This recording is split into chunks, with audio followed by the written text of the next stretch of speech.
When I was a kid, I didn't grow up with an identity.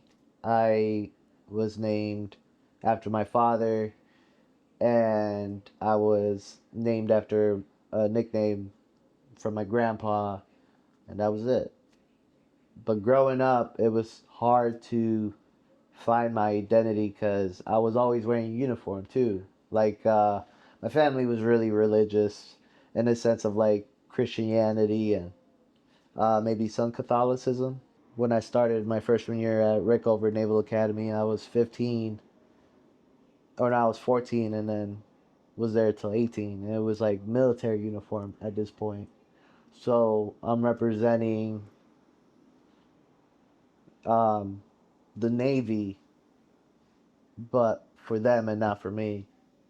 So it's like, all right, cool. I always gotta follow the code. I gotta follow somebody because that's just how I was like grew up.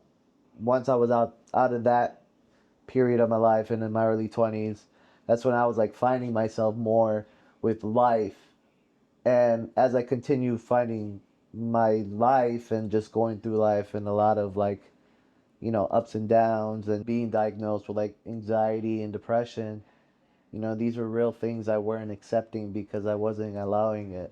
And so once I started to allow myself to be more vulnerable and be more me and choosing me, because I just grew up having somebody or someone just like making me feel small and not letting me like voice out about how I feel. It was always like, oh, you gotta shut it down, type of like suppressive type of behaviors. And so eventually suppressing so much made me blow up. And that's where it was like, all right, cool, I gotta like reset and find myself. So um, after just being in like my early 20s and not being around that environment, I'm finally letting myself be around people that let me be me and also attract the same people that I want to move forward with in sense of like, you're a creator, you're a photographer, I'm a photographer, you're a videographer, I'm a videographer, you're a stylist, you're a photographer, creative director. Like, let's just work.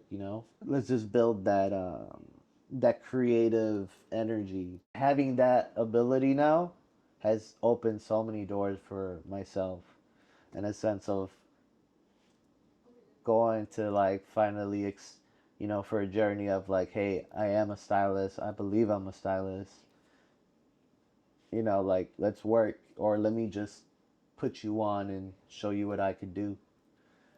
I didn't know where I was going with life. I was trying so many things, which was be a cop in the uniform, be a fireman in the uniform, following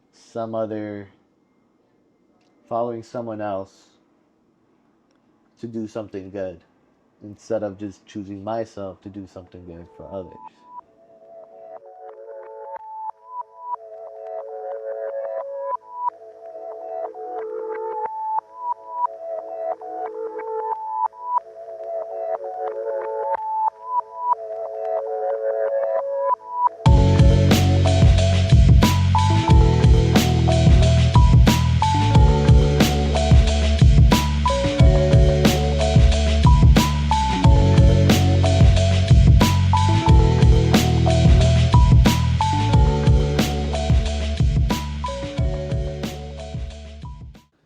This is my vision board, Angel. I'm not gonna show too much of it. Yeah, man. I'll show you though. This is like the blueprint of where I want my life to go because of who I finally want to be in my life. And being a stylist and having the journey that I've had the last year, New York Fashion Week, Chicago Fashion Week, New York for Vintage Con, um, doing work with like some of my mentors, like leaders and Hentafina.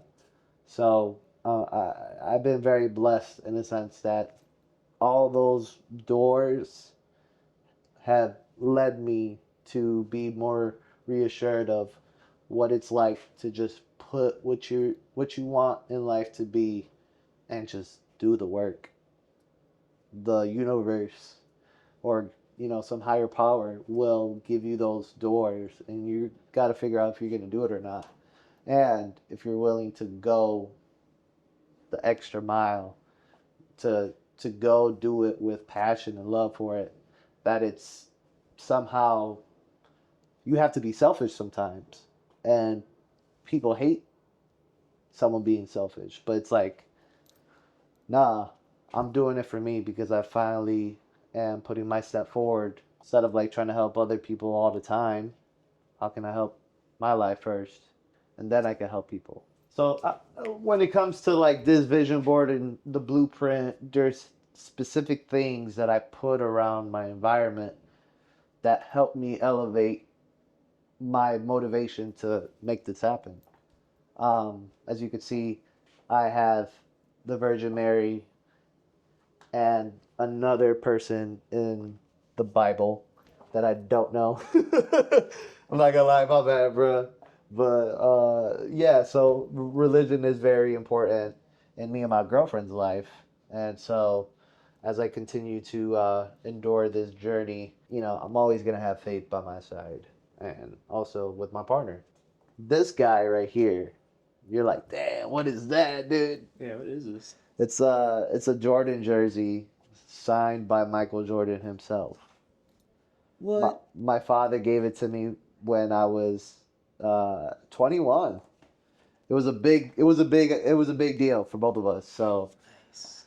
one of his homies, I guess one of his old clients, so they were just hanging out, and I remember his buddy just told him to come downstairs, and he saw this jersey, and he's like, "Yo," my dad was like, "Yo, like, I would love to give this jersey to my son." He's like, "Yeah, you could take it," and so he gave it to me on my 21st birthday. And being a Chicagoan, right? Jordan is known to be one of the greatest of all time. And my father was always about reassuring yourself with things around you, with people around you. So having this jersey and looking at this jersey every morning, I'm like, all right, cool. Like, that man made it happen. That man made 6 championships. That man put his life, sweat, and tears into this and became something so beautiful. By the way, it's fake. Yeah, it's fake. I gotta check. I gotta check the. I gotta check that the. I gotta check that the baseball card place, but in Indiana. And my best friend Paul, he had a D Rose signed jersey that was legit. That they claimed it was legit, and then mine, they're like, yeah, it's not real. We can give you the paper that's to show that it's not real either. I'm like, what the fuck? Oh, that's awesome. But it's important to me because I believe like it's real to me as yeah. much as it's like, yo, It's I believe like you could become someone very legendary with just being with who you are and what you love to do. And right now that's styling. See, that's more real than a real signature, honestly. So now we're going to my room. What's this? Yeah, man, I did the marathon there back in, what was it, 2021? Yeah, man. I always been wanting to like do the marathon back in like 2018 because I was just like so much into running 5, 6, 8 miles the most. And I was like, man, I keep on telling people that I'm doing a marathon, but I'm not doing it. So then once my church took me, or they had like a service, they brought up this one foundation that was helping raise funds to create water systems for kids in Africa. So it was more than just the marathon itself. I was doing it for a cause. I raised some money, not all, like I ain't gonna front, but this medal is like, it has a story behind it.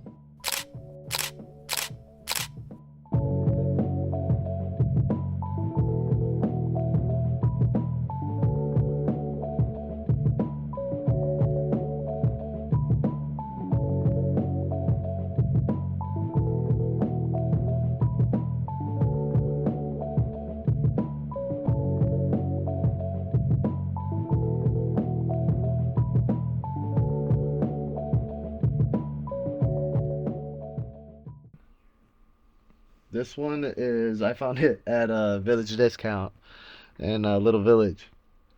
Nice. This was like my first time like doing thrifting. You know, did my first round of it. I kept on thrifting and just found genuine pieces like from Chicago for sure, but just things that like stood out or things that like inspired me. Like this, these colors are from like SZA on her tour, like the SOS tour. So I was able to like correlate that, but with some Chicago in it. The Dollar to Dream tour, 2014.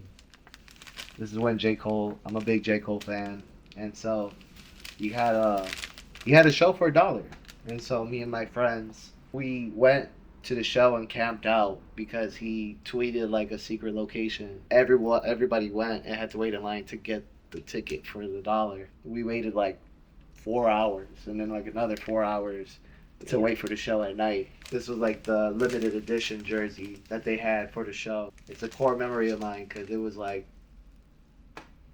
back in my early 20s, but like also being such a big J. Cole fan and how he has inspired my life to live with fearlessness and confidence in a sense that like no one can stop me. So yeah, man, Grail for sure.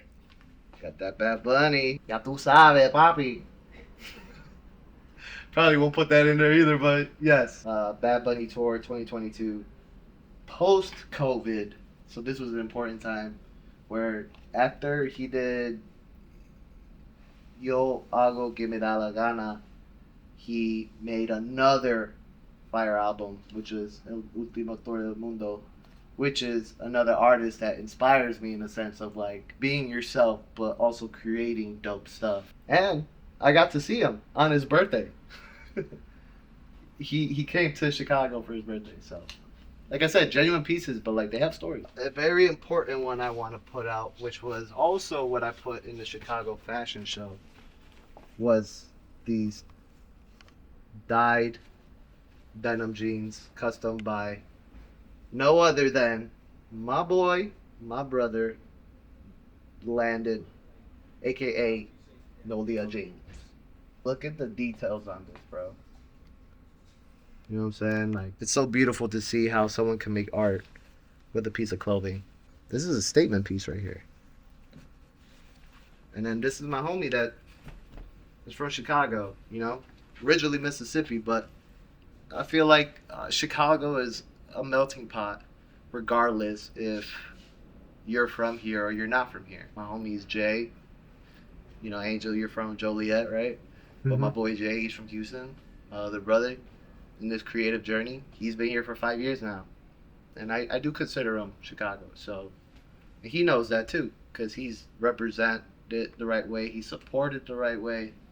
So it's always very important to support, your homies and your people from your city for sure.